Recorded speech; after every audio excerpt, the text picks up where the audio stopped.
আজকের আলোচ্য বিষয় টেন্স, যেটি খুবই একটা ইম্পর্ট্যান্ট বিষয়।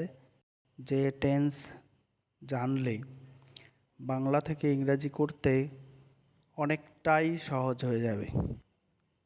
তাই জানা যাক প্রথমে টেন্স কাকে বলে।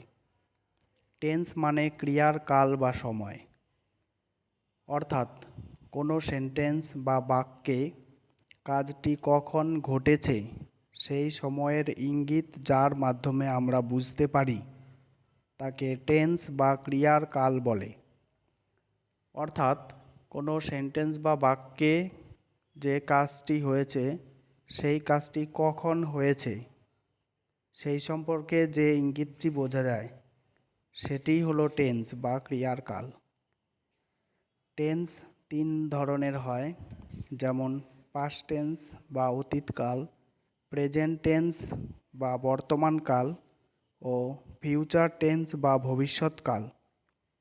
এই প্রত্যেকটি টেন্সের আবার 4টি করে ভাগ, অর্থাৎ মোট 12 রকমের টেন্স আছে। পরপর সমস্ত টেন্সগুলোকে ব্যাখ্যা করা হবে।